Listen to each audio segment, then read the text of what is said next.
اتفاقی که گوش کنین چه خطی مگه ببخشین عذر میخوام ما تو زمین نبودیم چه خطی 120 دقیقه کجای دنیا آدم فوش میشنوه 120 دقیقه سنگ میندازن چرا خودتون رو گول میزنین ببخشید خیلی صبر کن سنگ گزارش ناظر رو ببین چقدر مسئله خاصی ندیدم البته یه مقدار تماشاچی شعارهایی میداد که اونو من تو گزارشم بنویسم. آقای از کجا افتاده؟ از کجا افتاده؟ اونجا افتاده دیگه. چند تا میزنه؟ یه دونش این تازه یکیشه فکر کنم 30-40 هزار تا اینا ریختن فکر کنم. بازی که ببخشید از اولش فوش باشه شما فکر میکنی این عملی که انجام میدن تو کجای دنیا اتفاق میفته؟ شما ببخشید عذر میخوام شما جای من علی دایی اهل آذربایجانه علی دایی باید تیمش یه جوری بفرستی که ببخشید 10 تا گل بخوره اونجوری ما بی غیرت میشیم بی شرف میشیم.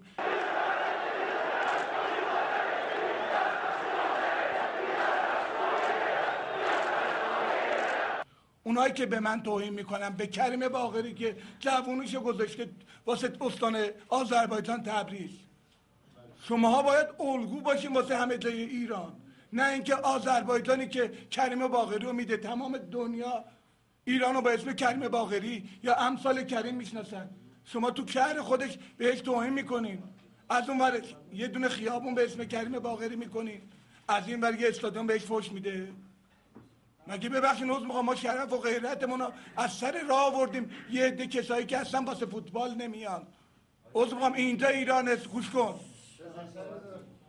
دارم حرف میزنم گوش کن اینجا ببخشید ایرانه آذربایجان مال ایرانه اصلا چنین چیزی امکان داره آذربایجان رو تشویق میکنن خجالت نمیکشین تو استادیوم همه فیلمش حرف نزنید شما ببخشید عذر میخوام اینجا ایرانه آذربایجان مال ایرانه فراموش نکنیم یه سری آدم ها دنبال مسائل دیگه هم کسی اصلا استادیوم نمیاد واسه فوتبال متاسفانه کسایی که میان دنبال فوتبال نیست شاید خیلی هاشون بپرسین اصلا از نتیجه بازی خبردار نبودن بازی تموم شده بود چون دنبال فوتبال نمیان من اصلا ناراحت این نیستم که تا صبح ببخشی فوش بدم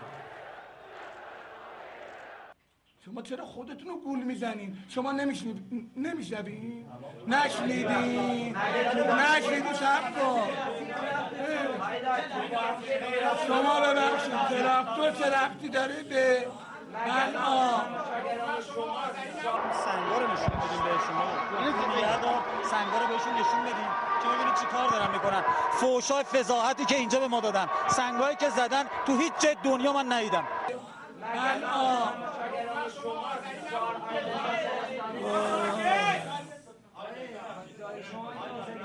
ببین ما ببخشید تو تهرانم طرفدارای شما کریم باقری رو با بطری زدن فوش دادن قبلش یک کریم شما چرا ببخشید شعار نجات پرستی چیه مگه ببخشید ما از یه مملکتیم چرا نمیفهمید همه ما ایرونیم آذربایجان نمیدونم ترک کرد عرب هممون مال ایرانیم چرا نمیفهمین شما ببخشید مسائل دیگر رو وارد این مسئله کردیم چی میگه ببخشید شما عذر میخوام همین کارات باعث میشه من یه سوال دارم یه آدم تحصیل کرده یه آدمی که 2 کلاس سواد خونده باشه به خاطر اینکه من مربی پرسپولیسم به خودش اجازه میده که من بی غیرت بشم غیرت و شرف اونه که به خاطر پولی که در میاری ببخشید از دو مایه بذاری پول حلال رو سر سفرت ببری مثل این که مثلا من باید تیمم رو یه جوری بچینم که تیم شهرداری بیاد 10 تا به پرسپولیس بزنه اون موقع من میشم آدم با غیرت و با شرف اگه اینجوری باشه عذر میخوام گوش کن اگه اینجوری باشه اهوازی جلوی فولاد بازی نمیکنه نمیدونم شیرازی جلوی تیم شیراز نباید بازی کنه اصلا شما فوتبال رو ول کردین وارد یه سری مسائل دیگه شدین معلومه تو این جو داورم میترسه 7 دقیقه وقت اضافه میگیره معلومه تو این جو به ورزشگاه آقای باقری از پشت میزنن تو همون صحنه اوت، خطا نمیگیره میره تو ته تورمون.